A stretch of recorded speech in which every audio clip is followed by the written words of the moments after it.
They give me only 7 days suspension, so I can fight next week, no problem. Awesome. Well, Merab, incredible performance tonight. Obviously, a difficult opponent, and you had a lot of challenges in preparation to get here in training. So just talk to me about, like, you know, what the feeling of victory means for you tonight.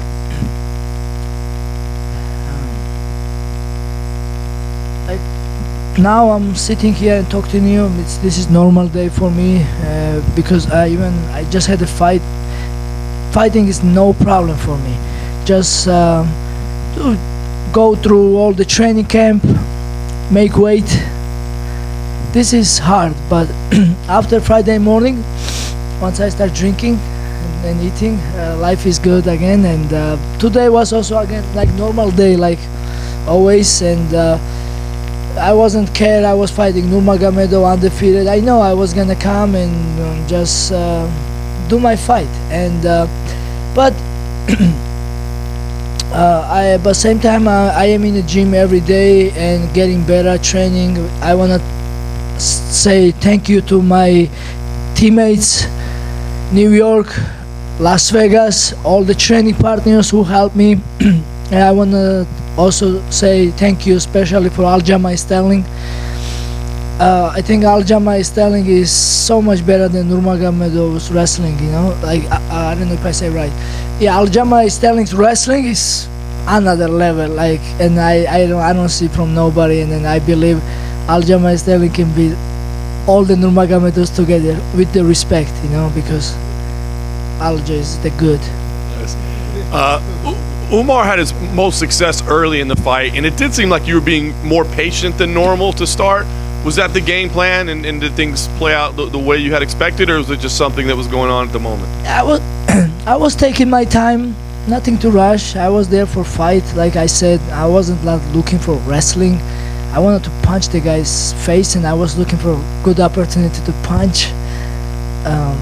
And that's what I was trying, you know, because that's it.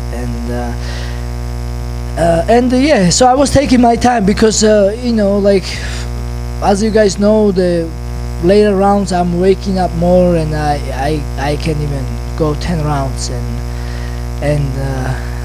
and especially he's young, you know, and he called me old before. I have a video, like we have a friendly conversation, and he told me, "Oh, you old, you gotta go. It's my time now."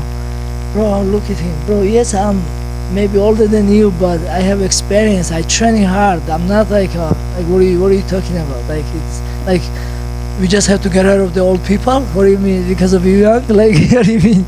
And I knew he was young, and I know I can beat him. There was no problem. And so every time UFC asked me about Umar, I said yes, but I wanted to fight in March, but problem was Umar wasn't able to fight in March because he had Ramadan. And I guess I was waiting for somebody else who can fight in March, or if UFC wanted me wait to after March, then I can fight Umar.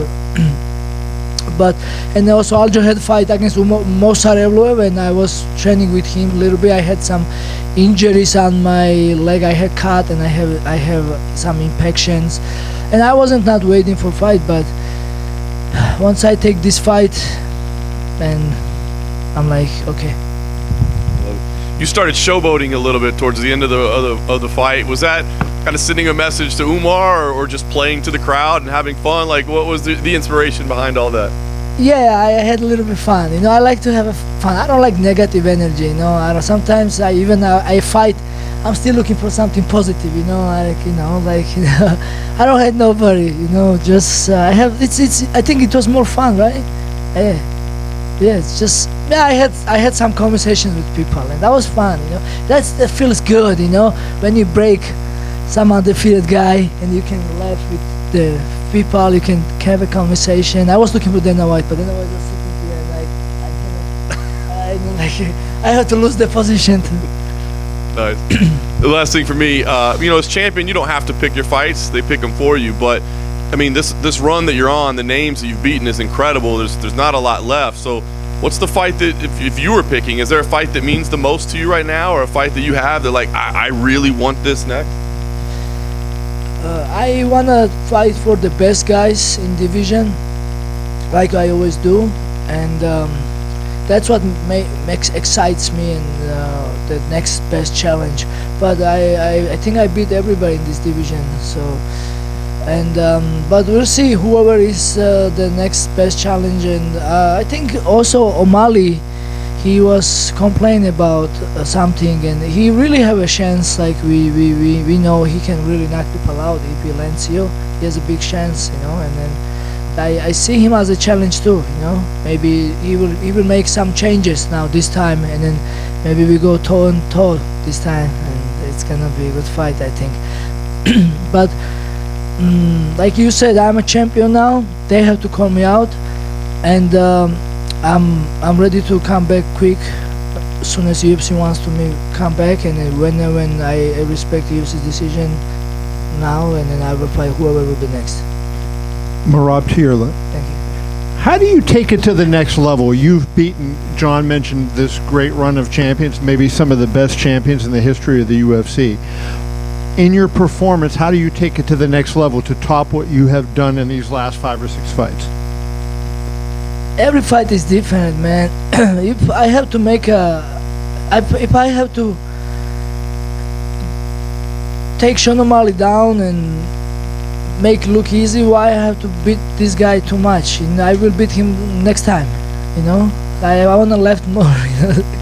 I don't know, man. Like every fight is different challenge, you know. And but I prove again that I can fight everybody, any style.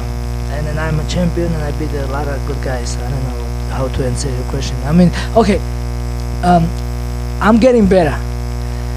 So some Russian journalists remind me actually, I was working construction before, and then I forget about this, but I wasn't like a real full-time fighter. But now I'm a full-time fighter, and I'm getting better, and I'm still gonna get better.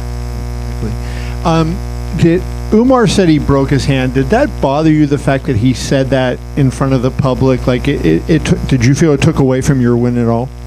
I break my back during the training camp, and it was some days I cannot get up from the bed, and I was laid down, and I don't have a training camp, and I don't have a Umar Nurmagomedov to help me to training, and then some days PI was closed. It was Christmas, and it was New Year's and weekends, and every time.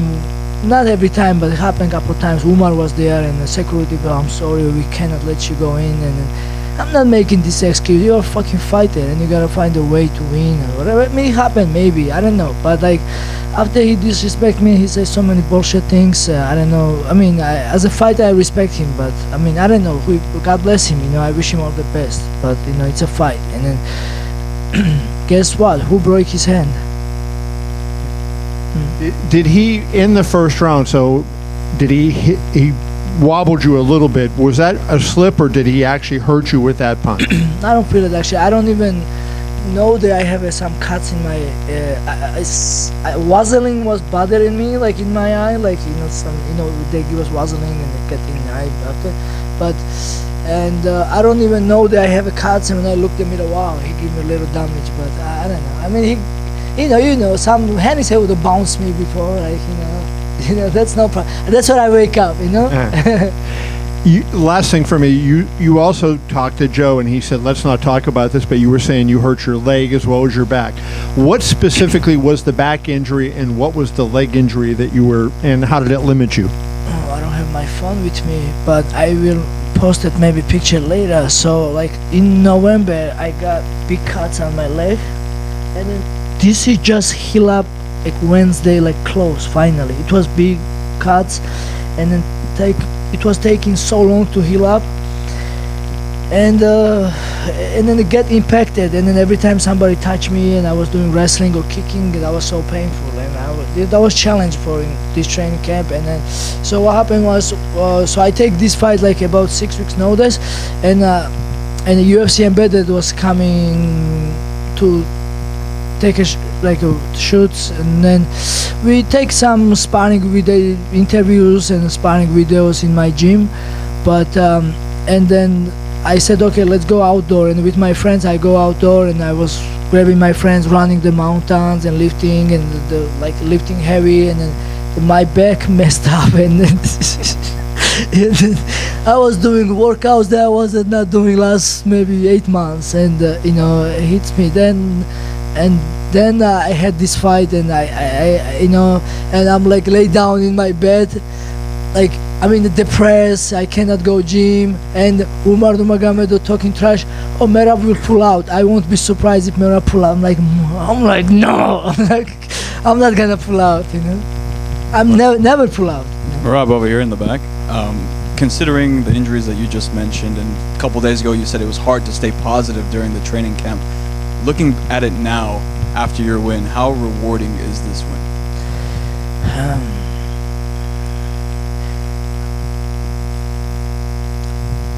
Like I said, today it's like normal. Fighting is nothing for me. Like to go all training camp, this is hard. Today I feel normal. Like I don't feel like I did anything specially. I'm just normal, no problem. But I think I will feel when I go my country again. This everything, So now when they know I drop the belt, now I wasn't like shocked and everything. The first time I was shocked, and when I go my country and I see the people was so happy and excited, I think I will feel in my country again. But today nothing, man, nothing. My life is same, nothing changed. Like I still have same friends and same life, but I'm hungry and I want to keep this belt and I want to keep winning and just do my best. That's my life. I every day I try to do my best, either it's training or fighting. That's it. Well, the front right here. I believe you broke George St. Pierre's record for the takedowns in the UFC. So what does having that record mean? That proves the Dvalishvili wrestling is good. I can take people down.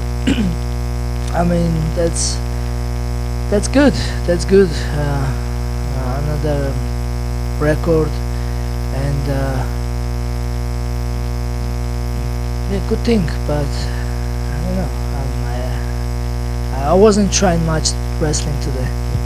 And you said at Media Day you were hoping you guys would be good at some point after this fight.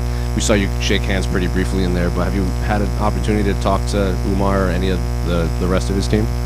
No, I did go to Habib and I shake his hand and I tell him that I respect him so much, and he really did a lot for MMA, and he really make his country Dagestan proud, and he did a lot for his country Dagestan, especially MMA. MMA, like Khabib, Conor McGregor, and great fighters like.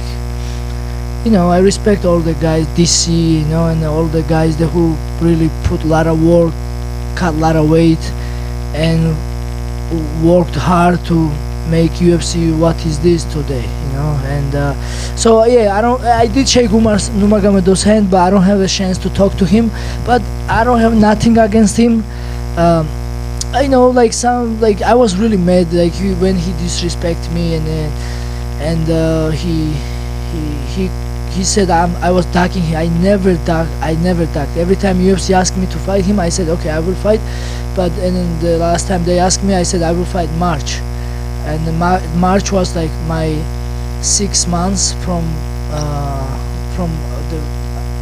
September when I won the belt. I said either February or March.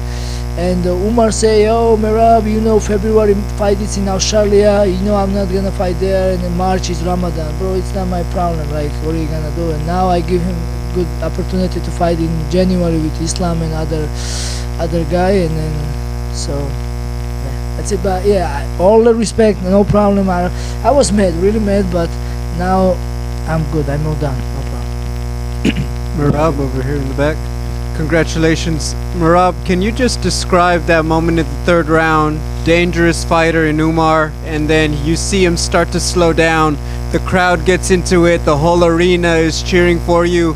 You talked about how you felt like the underdog, and then you win the crowd over. How do you even put that into words? I don't remember exactly that moment, but I was enjoying the fight. I was happy to.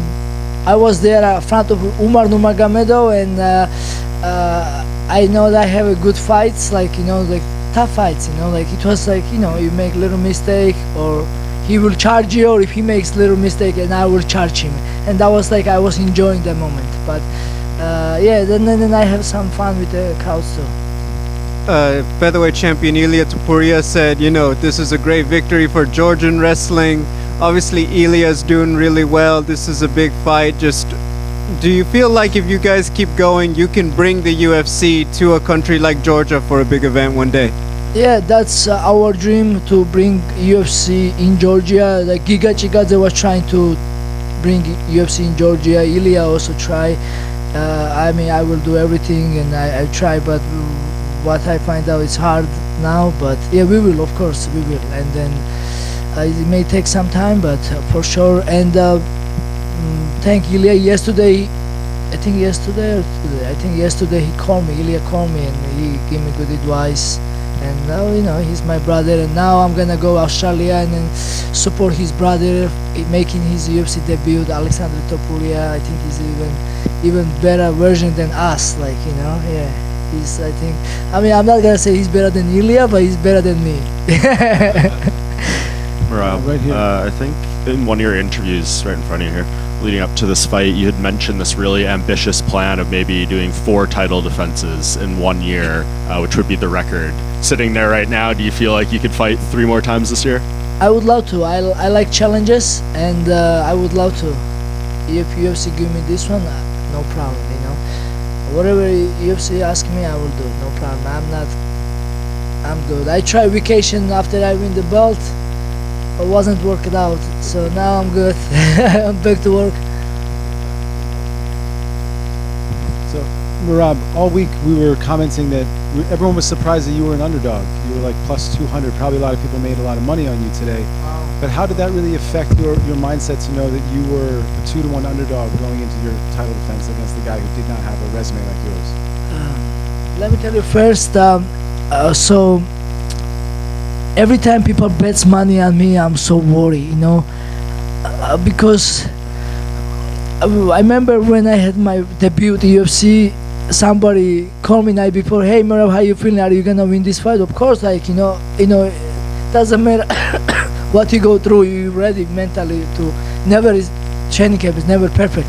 And I tell him, yes, I'm gonna win, and he bet money, he lost. He told me I lost a lot of money, not a lot of, but well, he lost money, and I was feeling bad. I still feel bad.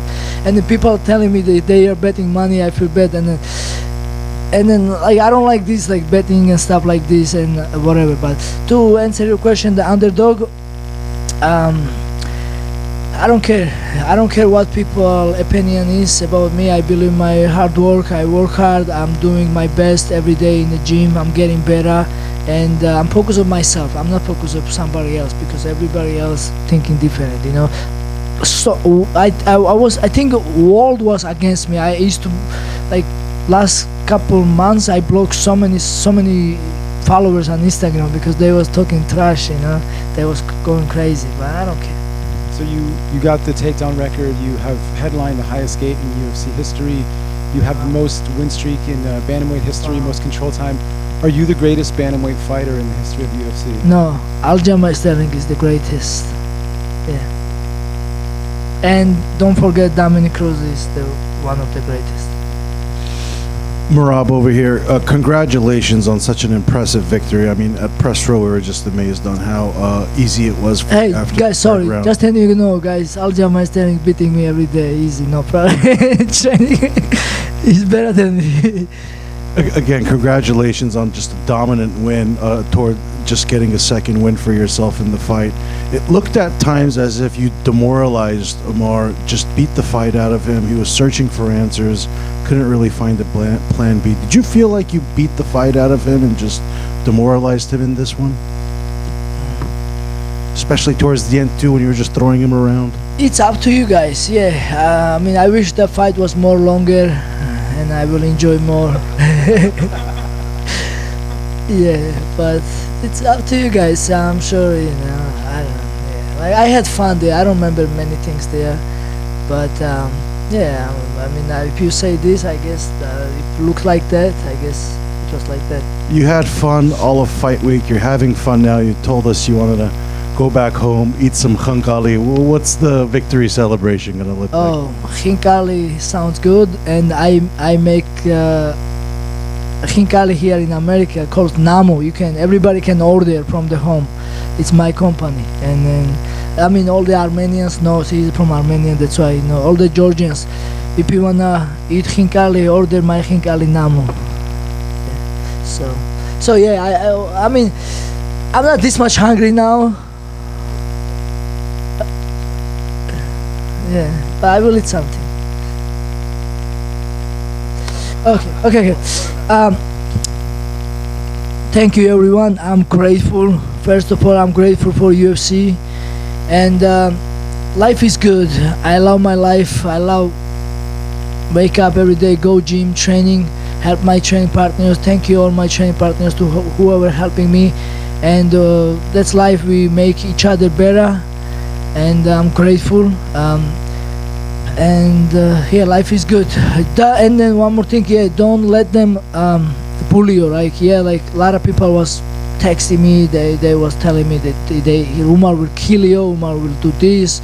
You done. Even US today, Umar in pace-off, he said this is last time you holding this belt. Like, don't listen, please. Don't listen. Believe yourself, and everything will be good. Sakartvelo, madloba. ყველა ფრისთვის ჯიგრები ხართ, ჩვენ ერთხელ შევძელით ესა და მადლობა ყველა კარგ ადამიანს, ვინც იცის შრომის ფასი და ვინც არის ჩვენი ქვეყნის პატრიოტი. Thank you everyone.